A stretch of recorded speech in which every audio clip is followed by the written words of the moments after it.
Have you ever wondered why the people you help the most often become the very people who hurt you the deepest? Why is it that the friend you supported disappears when you need them? Why does the person you sacrificed for sometimes become cold, distant, or even hostile? And why does betrayal hurt most when it comes from someone whose life you helped improve? Before we dive into this powerful lesson, make sure you subscribe to the channel, like this video, and watch until the very end. Because what you're about to discover may completely change the way you understand relationships, loyalty, and even your love life. Most people grow up believing a simple idea. If you're kind to others, they will be kind to you. If you help people, they will appreciate you. If you sacrifice for someone, they will remain loyal. It's a beautiful belief. It's comforting, it's hopeful, but Friedrich Nietzsche would tell you something many people don't want to hear: human. Nature is far more complicated than that. Sometimes the people you help become grateful, sometimes they become loyal, but sometimes they become your greatest source of disappointment. Not because you help them, but because of what your help represents. Let me explain. Imagine a young man named Daniel. Daniel was the kind of person everyone loved. Whenever someone needed advice, he was there. Whenever a friend needed money, he helped. Whenever someone was struggling, he sacrificed his own time and energy to support them. People constantly praised him. They called him generous. They called him loyal. They called him a good friend. Years passed. Daniel continued helping everyone around him. Then one day, his life fell apart. He lost his job. His relationship ended. Financial pressure overwhelmed him. For the first time in years, he needed help. So he reached out to the very people he had supported. One by one, they disappeared. Some ignored his calls. Some made excuses. Some acted as though they barely knew him. The same people who once depended on him suddenly became strangers. Daniel felt betrayed, confused, heartbroken, and that's when he encountered a painful truth Nietzsche understood deeply. The person who receives help does not always love the person who gives it. In fact, sometimes they secretly resent them. That sounds shocking, but human psychology is rarely as simple as we wish.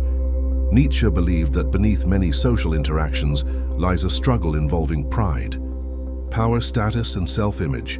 When you help someone, two things happen simultaneously. You solve their problem, but you also remind them they had a problem, and for certain people, that reminder becomes difficult to bear. This brings us to Nietzsche's first brutal lesson. People often hate feeling indebted. Think about it. Most people want to see themselves as capable, independent, strong, self-sufficient. When someone rescues them repeatedly, it creates an uncomfortable feeling, a debt. Not necessarily a financial debt, an emotional one. And many people hate emotional debt because every time they look at you, they remember a moment when they were weak and you were strong. Every time they see you, they remember needing your help.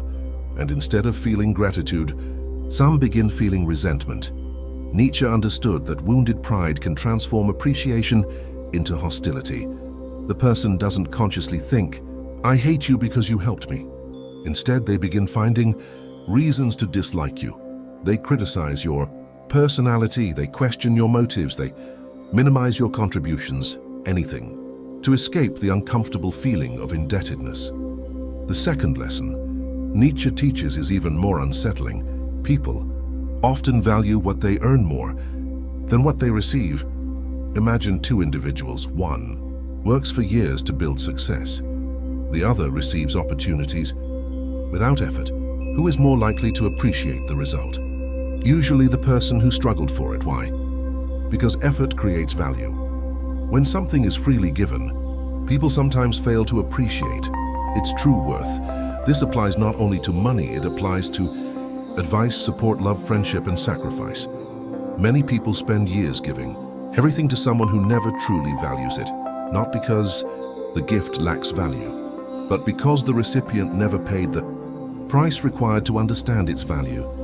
Nietzsche believed growth comes through struggle. Without struggle, appreciation often disappears. And when appreciation disappears, betrayal becomes easier. The third lesson involves expectations. This is where many good-hearted people get trapped. When we help others, we often expect loyalty. Not because we're selfish, because it feels fair. We think, I stood beside them during their darkest moments. Surely they will stand beside me. But Nietzsche would challenge that assumption. He would remind us that expectations create hidden contracts the other person may never have agreed to. You believed your sacrifice guaranteed loyalty. They viewed your sacrifice as a choice. You expected reciprocity. They expected more help. And when reality collides with expectation, disappointment is born. Many betrayals hurt not because of what happened, but because of what we expected would happen. The fourth lesson is perhaps the most painful. Some people become jealous of the people who help them. At first, this sounds irrational. Why would someone envy the person helping them? Because help creates comparison. Imagine you're constantly rescuing someone, offering advice, providing support, solving problems. Eventually, they begin seeing a difference between you and them. You become a symbol of competence. They become a symbol of dependency. And if their self-esteem is fragile, jealousy begins to grow. Nietzsche observed that envy often emerges when people feel inferior. Instead of becoming stronger, they attack the person who reminds them of their weakness. This explains why some people betray their greatest supporters, not despite the support, because of the emotions that support creates within them. Your success reminds them of their failures. Your stability highlights their instability. Your confidence exposes their insecurity. And rather than face those feelings honestly, they redirect them toward you. The fifth lesson concerns power. Nietzsche believed human relationships are often influenced by power. Dynamics, not necessarily domination, but influence, position, status. When someone constantly receives help, they may begin feeling powerless, and human beings generally dislike feeling powerless. Over time, some individuals attempt to restore balance. Unfortunately, they do this in destructive ways. They gossip, they undermine, they criticize, they betray. Not because they genuinely dislike you, because they want to regain a sense of control. Your kindness unintentionally placed them in a position they found uncomfortable. Their betrayal becomes an attempt to escape that discomfort. Now let me tell you another story. A successful entrepreneur mentored a younger colleague. For years he shared knowledge, introduced him to valuable connections, opened doors, provided opportunities. Eventually, the younger colleague became successful. At first, everything seemed fine, but gradually, something changed. The younger man stopped expressing gratitude. Then he began criticizing his mentor. Then he started claiming he had achieved everything alone. Finally, he openly attacked the person who helped build his career. Many people witnessing this situation were shocked. The mentor wasn't because he understood a truth many never learn. Some people want your help, but they don't want the reminder that they need it. It's so they rewrite history, they erase your contribution. They create a story where they owe nothing to anyone. And in that rewritten story, betrayal becomes easy. Nietzsche would say this behavior reveals insecurity, not strength. Truly strong individuals acknowledge those who helped them. Only fragile egos need to pretend they climbed alone. The sixth lesson is that kindness without boundaries invites exploitation. This is one of Nietzsche's most misunderstood ideas. Was not against kindness. He was against weakness disguised as kindness. There is a difference. Kindness comes from strength. People-pleasing comes from fear. Kindness helps because it chooses. To people-pleasing helps because it fears rejection. Many individuals who feel betrayed repeatedly are not suffering from excessive kindness. They are suffering from a lack of boundaries. They keep giving, keep sacrificing, keep rescuing, even when the relationship becomes one-sided. Eventually, the other person stops seeing generosity. They start seeing obligation. And once generosity becomes expected, gratitude disappears. This is why Nietzsche believed self-respect must accompany compassion. Without self-respect, generosity becomes self-destruction. The seventh lesson may be the hardest to accept. Not everyone deserves access to your energy. Many people assume being a good person means helping everyone. But Nietzsche would ask, Difficult question. What happens when helping others prevents your own growth? What happens when your generosity attracts people who only take? What happens when your kindness becomes an invitation for manipulation? At some point, wisdom requires discernment. Not everyone who asks for help truly wants growth. Some want rescue, repeated rescue, permanent rescue. And the more you provide it, the more dependent they become. Then one day, when you can no longer give, they leave. Not because you changed, because the benefit disappeared. This realization can feel brutal, but it is also liberating because it teaches you to stop measuring your worth by how much you sacrifice for others. Your value is not determined by how much pain you endure for someone else's comfort. Your value is not determined by how much you give away.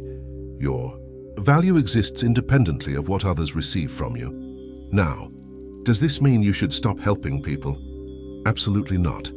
Nietzsche wasn't teaching cynicism, he was teaching awareness. Help people, support people, love people, but do so with open eyes. Do not assume kindness guarantees loyalty. Do not assume sacrifice guarantees respect. Do not assume generosity guarantees gratitude, because human beings are complicated. Some will appreciate your support forever. Others will forget it immediately. Some will honor your loyalty. Others will exploit it. The key is understanding that their response reflects their character, not your worth. And that brings us to the final lesson. The greatest mistake many people make is becoming bitter after betrayal. They decide never to trust again, never to help again, never to care again. Nietzsche would reject that reaction. Why?